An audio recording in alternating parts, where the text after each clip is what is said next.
Hey lovelies, it's Lisa here, and I'm still in my Seattle hotel room, still here for the book fair. And yeah, sorry for the setup. I'm sitting on the floor, it's a little bit goofy, the light is a little bit funky, it's going to make it hard to see the cards really well. Let's see if I can keep them in focus and bring them forward. Today is the Page of Cups, and yeah.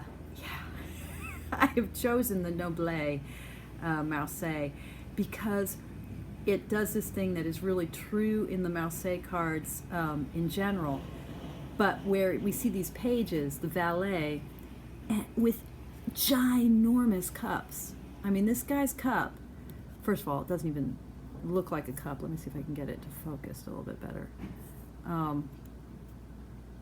It's still a little out of focus.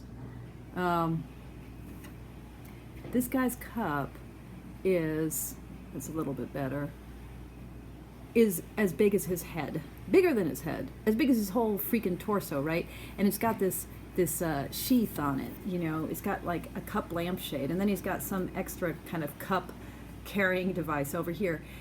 This valet has a cup that is too big for him, right? By the time we get to the activity of the night, we have something that looks more like an actual cup. We have, something that might contain fluid. And then as we move into the Queen, we get this refinement. We saw this already. I'm trying to turn off. Okay. Sorry, that was the fan noise. I'm sitting right by the window. Wow. Sorry, guys, the light is so bad. I'm sitting right by the window here, and I'm actually right next to the hotel radiator. A gal does what she's got to do for the 78, right? Those cards, they won't expand themselves.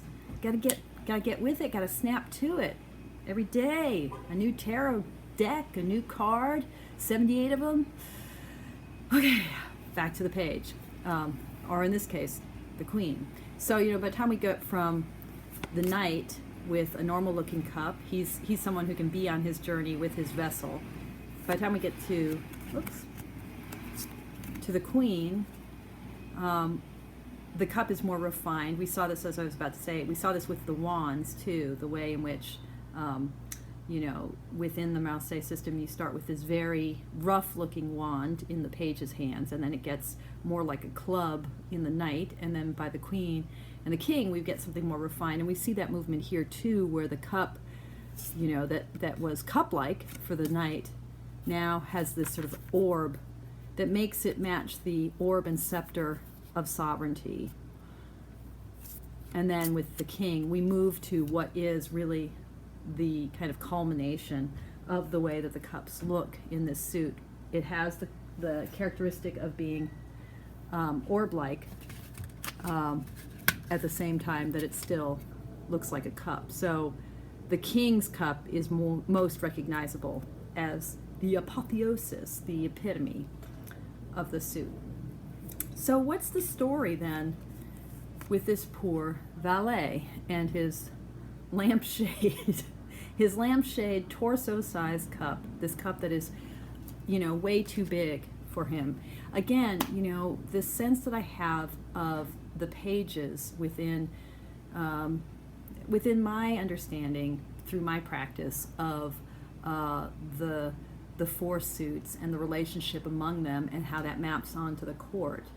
So for me, the pages relate to the element of earth, relate to the story of the discs or the pentacles, and it's really about a kind of paying attention, feeling care for, taking heed, being mindful of the world, of the energy of the suit. The pages have these quality of hunkering down into whatever their suit is about. There's a sense of study, a sense of mindfulness, a sense of attentiveness, a sense of becoming aware of the force of the suit. And so, you've got, it's like, okay, that feeling when you're just learning something and every part of the task is oversized and big in your mind as you're trying to make sense of it. I remember learning to drive, which I had to do a couple of times because I learned to drive in high school, like most American teenagers,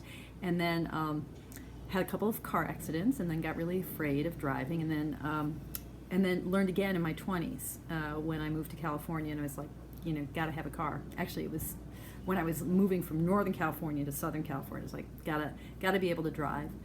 And that sense of, oh my God, it's so complicated, and there's shifting the gears, and there's moving the wheel, and there's, looking in the window, and looking in the back, the rear view mirror, and looking out the sides, and how do I do it all? So that sense of this oversized, exceedingly complex task or element that the page is deeply paying attention to, learning how to carry, learning how to navigate. So, in Pixie's imagery, it's brilliant. I love it.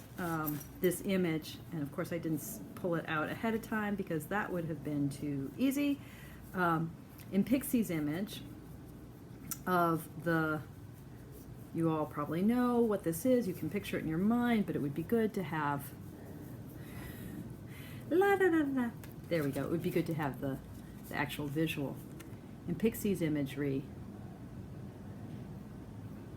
sorry again for this lighting and the weird, you're seeing in that kind of speckling is the dust of the screen in the window, the light coming through.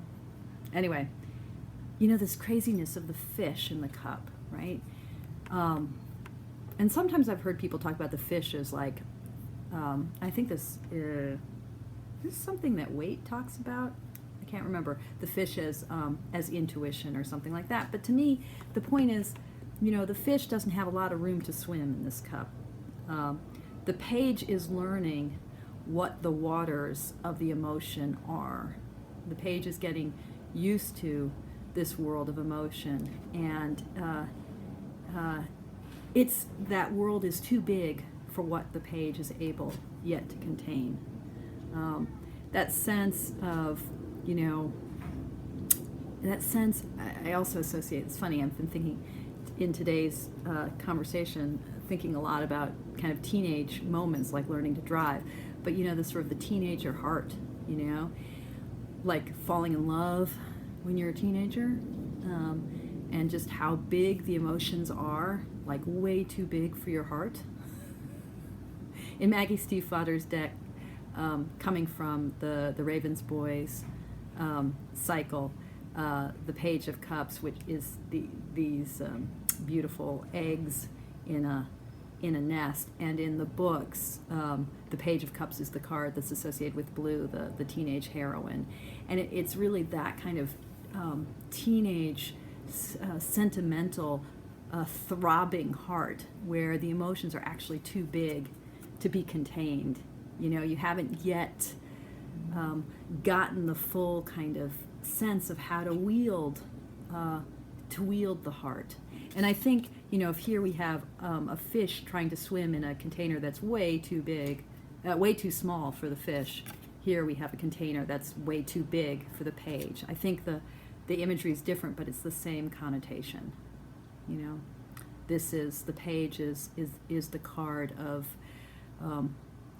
being at the very beginning of knowing how to navigate, how to channel, how to manage the full resources of the heart, of the emotions, of everything that the cups are about, of the sense of the world's goodness and its abundance, of the qualities of love. The page is just starting out. So, hopefully soon enough, he'll figure out how to carry this big old, this lampshade, or he'll figure out how to have a little bit more room, like maybe that ocean behind him, for the fish to swim in. Okay, that's all I got, and my next video hopefully will be from a little bit more controlled environment, not in the Hampton Inn Suites, although it's a pleasure talking to you wherever that may be. And as always, thank you so much for joining me, and thank you for everything that you bring into the world. Take care.